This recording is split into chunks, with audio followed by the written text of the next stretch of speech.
이번 주부터는 현대 이 가톨릭 신학자들을 중심으로 한 몇 주간 어, 하려고 합니다.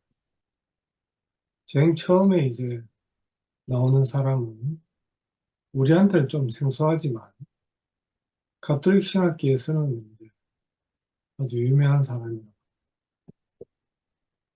이름은 로마노 과르디니. 그 이름만 들으면 이태리 사람이라는 게 알겠죠, 그죠? 어. 근데 실제로 이 사람은 이태리 출신이지만 독일에서 거의 살아서 공부를 해가지고 독일어로 주로 이제 신학책을 썼다고 합니다. 근데 이 사람의 신학을 양극의 신학 이렇게 평가하는데 뭐 우리 식으로 이야기하면 음양의 신학 이렇게 이야기하면 쉽게 이해가 될 것 같습니다. 네. 모든 만물은 음과 양으로 이루어져 있죠, 그죠?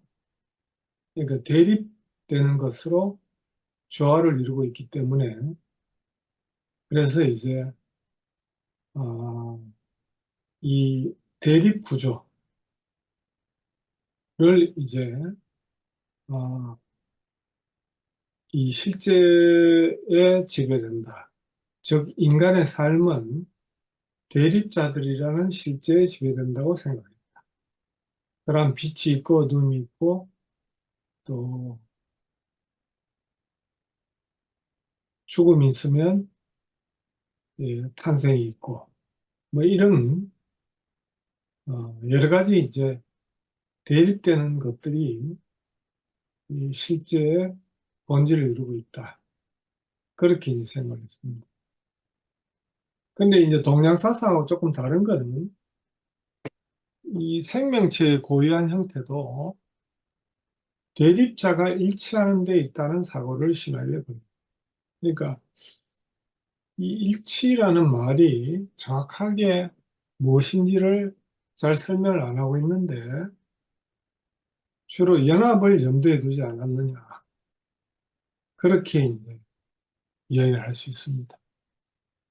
그러나 실제적인 연합을 발견할 수 없었기 때문에 일치라는 개념을 어, 사용하고 있다. 이렇게 볼 수가 있습니다.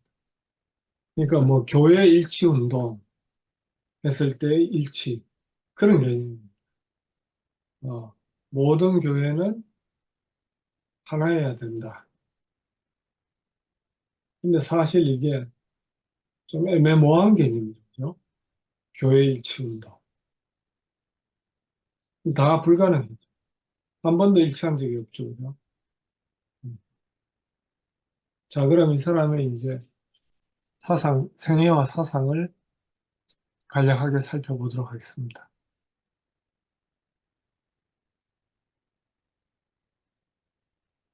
어, 로마노 과르디니는 1885년 이태리 베로나에서 태어났습니다. 베로나 하면 아, 금방 뭐지? 떠오르는 게 로미오와 줄리엣이죠. 예. 로미오와 줄리엣의 무대가 되는 것이 이태리 베로나. 여기에 관광하는 사람도 이제 실제 인물은 아니지만 셰익스피어의 그 작품을 보고 여기에 가서 로미오와 줄리엣을 그 흔적을 많이 찾는다. 4세 때 독일 주재 이태리 영사였던 아버지를 따라 독일 마인츠로 갔습니다. 그리고 대학까지 독일에서 교육을 받았는데 고등학교 졸업 후 내적인 고민이 많던 그는 뮌헨 근처에 있는 성 보나파시오 수도원의 베네딕트 수사에게 답을 얻게 된다. 음. 그 우리 같은 분위기에서는 이제 뭐 절에 가서 고승한테 이제 답을 얻는 거하고 비슷하죠, 그죠? 그래가지고 출가하는 과정하고 비슷합니다. 그래서 이제 이 사람이 카톨릭 이제 신부의 길을 걷게 되죠.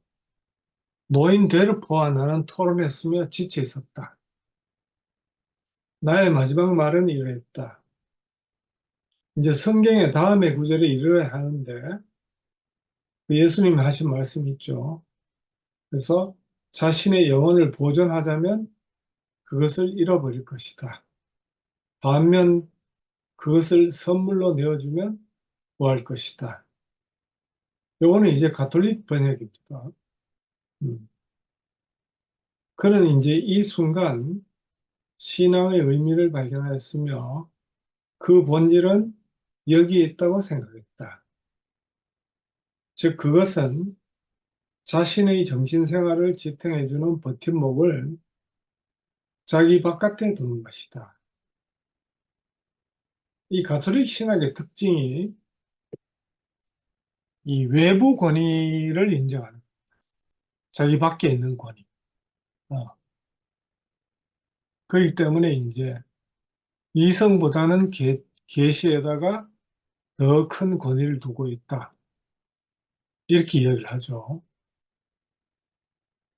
그러니까 이 사람들은 이제 어쨌든 간에 뭐 제도적이든 또는 이 사상적이든 뭔가 이렇게 전통이라든가 제도라든가 또 아니면 바깥에 있는 어떤 것에 이제 근거가 있다. 이렇게 생각하는 점에서는 이제 정상적인 태도로 출발을 하죠. 그래서 사제 생활을 통해서 자기는 이제 부름을 받았다라고 생각을 했습니다. 프라이부르크 대학에서 신학을 시작해서 본 대학에서 성 보나벤투라에 대한 논문으로 교회 신학 분야에서 가르칠 수 있는 자격을 획득했습니다. 1910년 사제 서풍을 받은 그는 출가를 했다 이 뜻입니다. 우리 동양식으로 이야기하면. 사목 활동에 전념한 후, 그러니까 이제 본당에 신부를 했다 이겁니다. 예. 그러다가 이제 본 대학에서 어, 먼저 그 교수를 하고 그 다음에 브라슬라우 대학에서 또 여전히 교수를 합니다.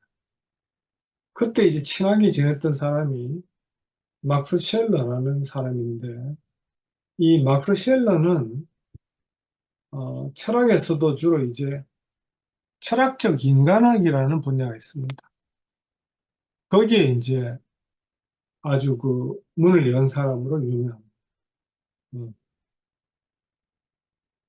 지니 형제가 아마 이 하이데거와 막스 쉘러의 철학을 비교해서 이제 학위를 땄습니다. 네.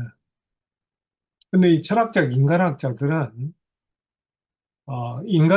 인간이 누군가의 철학적인 탐구를 집중하는데 그러다가 이제 우리하고 비슷한 세계에 있어서 인간의 위치는 과연 무엇인가? 이런 질문을 많이 던집니다. 음. 그 위치 질문을 던지는데 이 거꾸로 이제 철학이기 때문에 한계 부닥칩니다. 피조물과 인간을 비교해봐야 인간의 옳은 위치가 안 나오잖아요, 그죠? 어, 그러니까 하나님 앞에서 인간의 위치 또는 목사님 말씀하신 대로 하나님과의 특별한 관계에 있어서 인간의 위치 이래야지 인간의 위치가 뭐가 드러나는데 또 예수 그리스도 안에서 또는 십자가에서 내려오지 못한 예수 뭐 이런 우리 위치를 보여줄 수 있는 그런 어떤 장소가 있어야 되는데 그런 좌표 없이 이제 철학적 인간에서 찾으려고 하는 시도는 대부분 실패하게 됩니다. 음. 어쨌든 막스 쉘러의 조언으로 그의 문화적, 영성적 기질에 맞는 활동을 하기 시작했습니다. 짧은 시간에 베를린 대학에서 가장 탁월한 인물이 되었지만 나치하고 이제 안 맞죠. 그래서 그의 강제를 완전히 폐강시키고 말았습니다. 나치하고 가톨릭은 이 상당히 이제 뭐냐면 밀월 관계를 유지합니다. 나중에 나치의 전범들이 남미로 탈출하는데 특별히 남미에 영향력을 행사하고 있던 로마 교황청이 도움을 줍니다. 그래서 그것에 마쿠를 뒤집은 그 영화도 나오고 그렇습니다. 그리고 교황청은 거기에 대해서 나중에 참여를 하고 사과를 하죠. 네.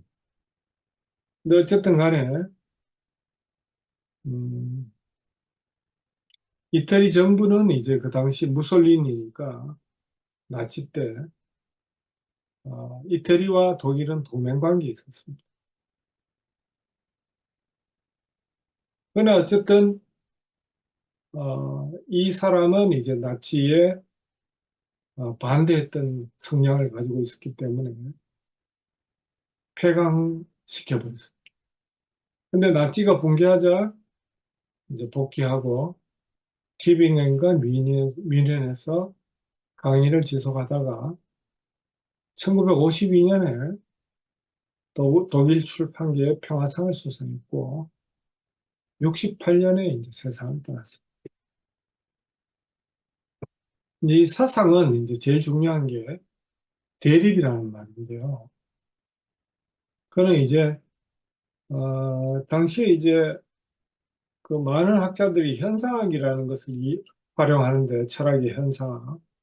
현상학은 뭐냐 하면 어, 본질이 이제 현상에 다 드러난다. 이런 입장을 피는 이런 논.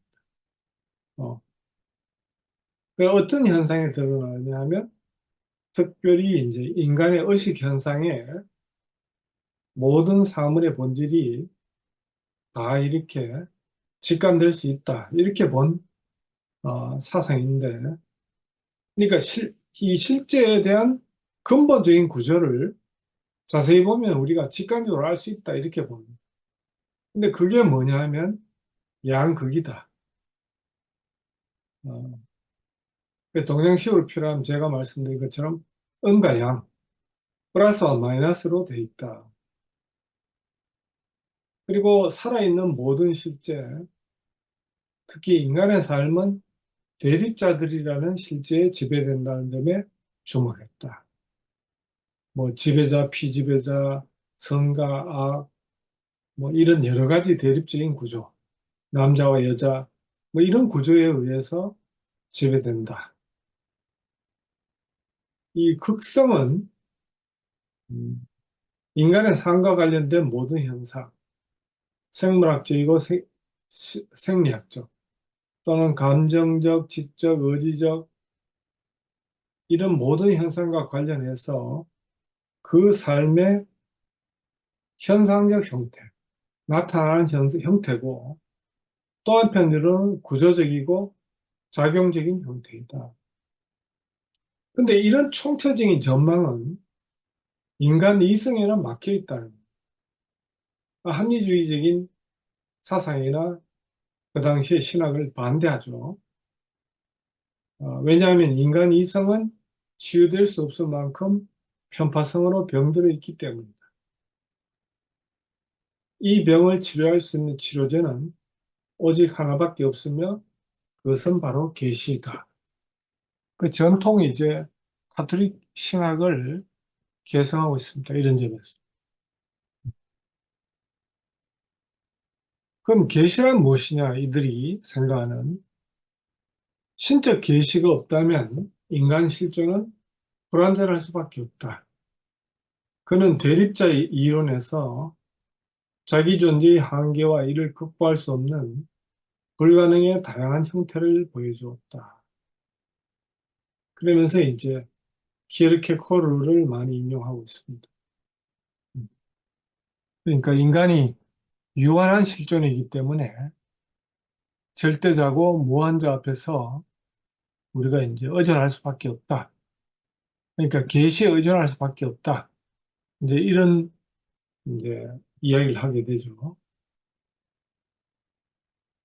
오직 하나님이 당신 자신을 드러내실 때 진리를 추구하는 인간의 실존적 물음에 대한 분명하고 결정적인 대답이 제시될 수 있다.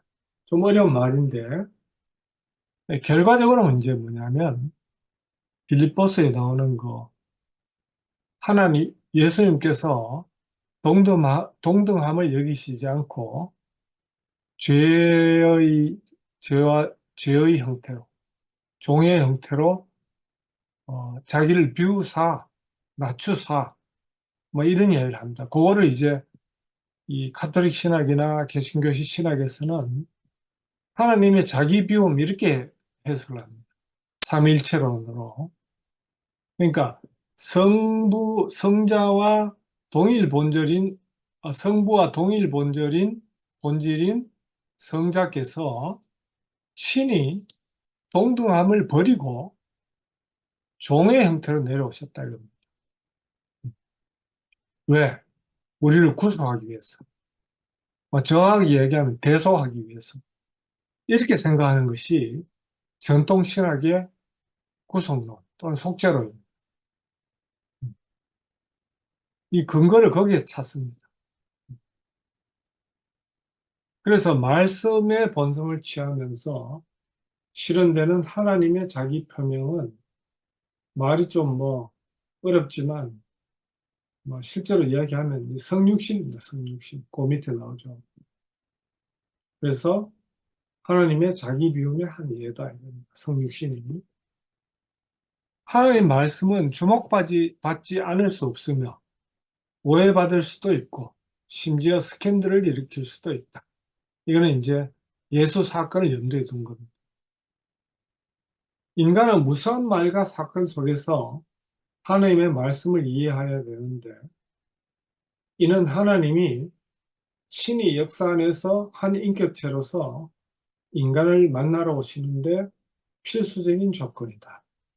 그래서 가톨릭에서는 성육신이란 말보다는 강생이란 말을 많이 씁니다. 강생. 강생은 하나님과 인간의 사이의 만남이 완벽히 실현되는 사건이다.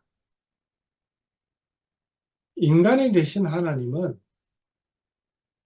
하나님의 마지막 말씀을 구성합니다. 그런 의미에서 그리스도는 새로운 창조, 새로운 인류를 시작하고 바르디니는 이를 그리스도교적 내면이라고 불렀다. 그 전통적인 신학의 범주에서 벗어나지를 못하고 있습니다. 네. 자, 주님은 누구신가?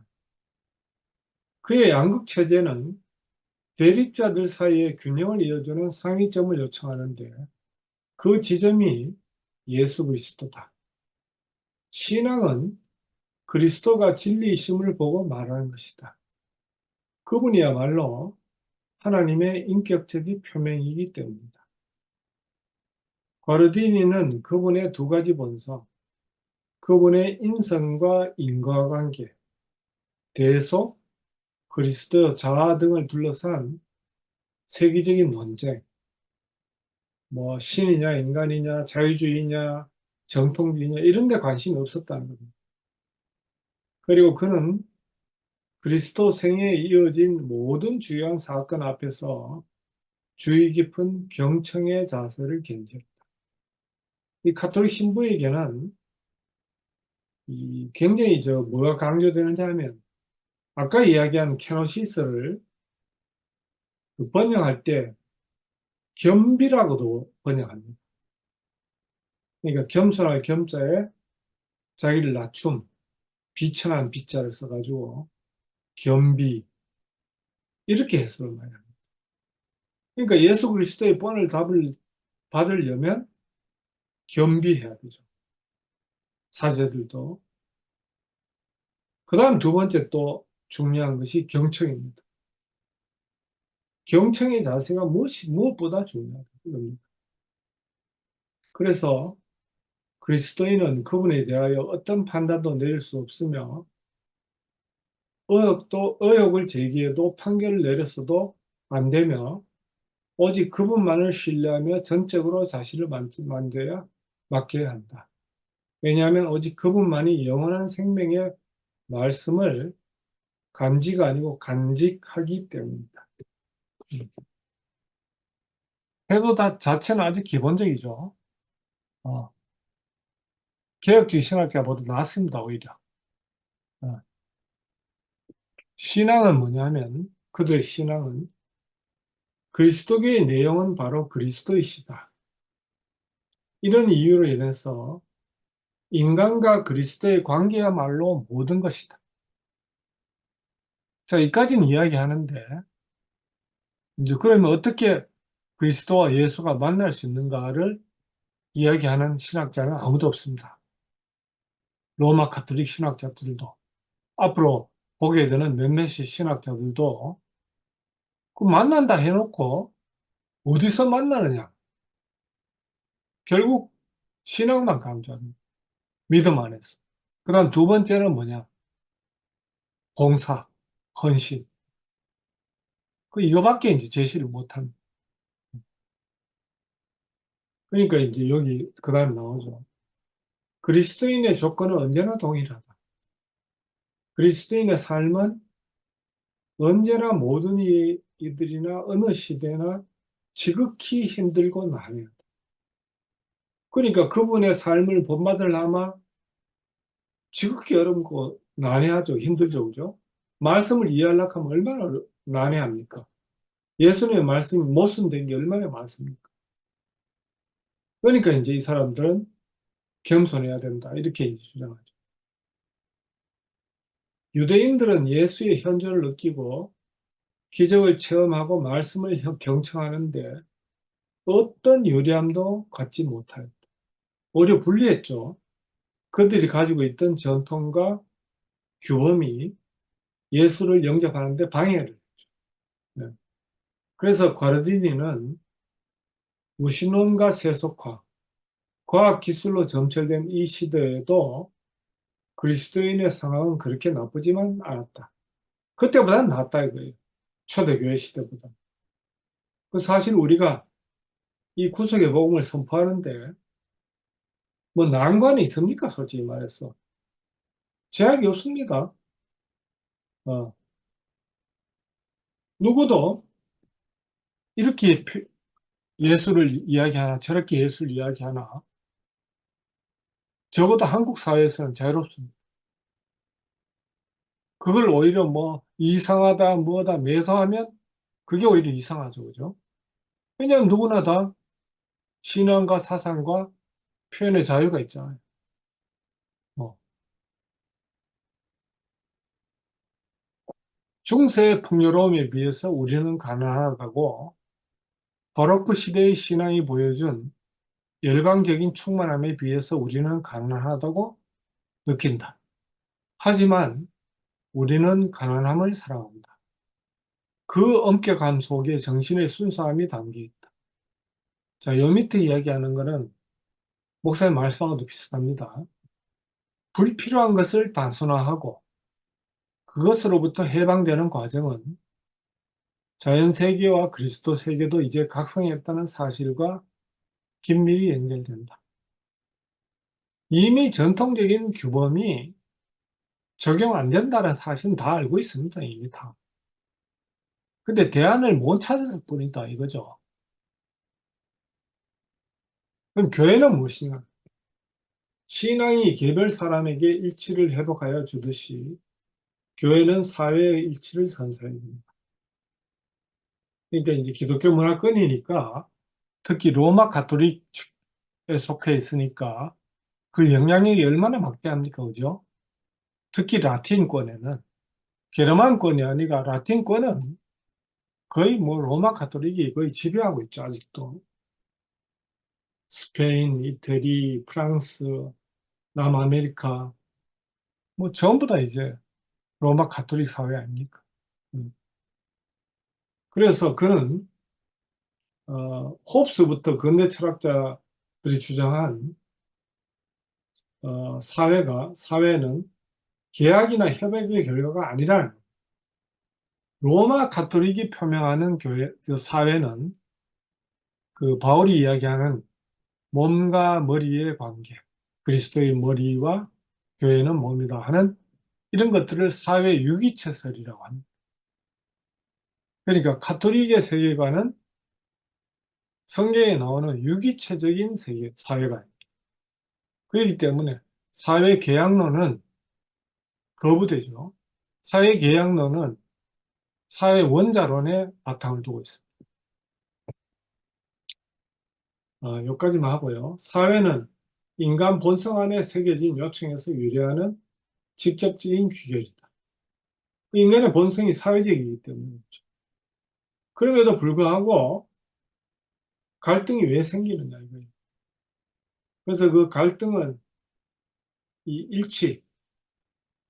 어떤 것으로 일치해야 되는데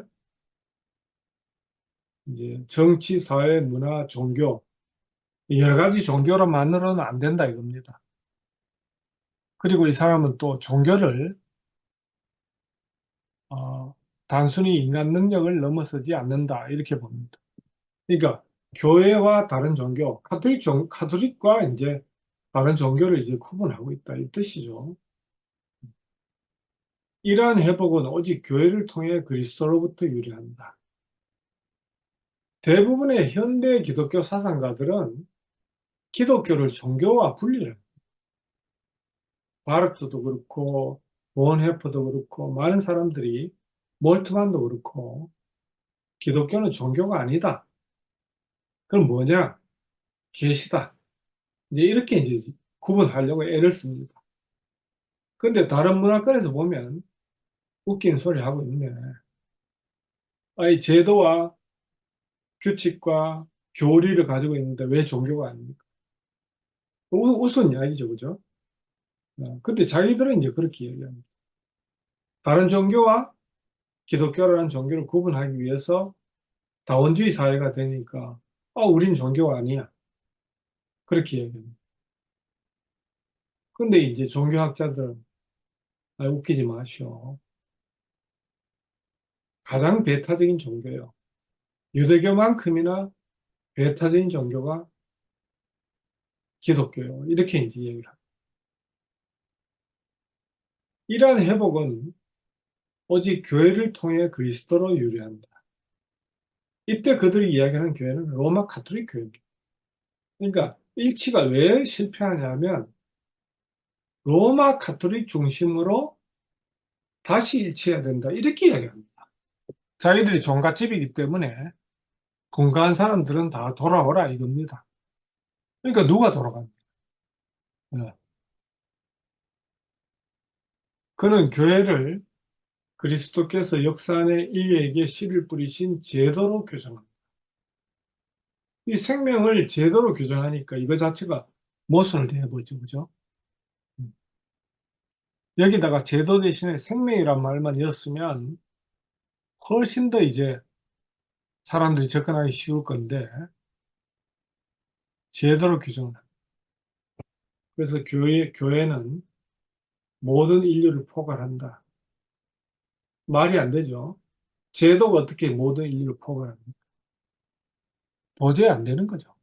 카톨릭의 8대 성사가, 7성사가 모든 인류를 포괄할 수 있습니까? 불가능하죠. 네. 자, 마지막으로 이제 우리하고 또 유사한 인격이란 말이 나옵니다. 이거는 이제 우리의 인격하고는 좀 다른 개념입니다. 1930년대 말 이 유대인 신학자 마르틴 부버와 프랑스의 철학자 무니에라는 사람이 있습니다. 이 사람들이 인격주의라는 사조를 만들어냅니다.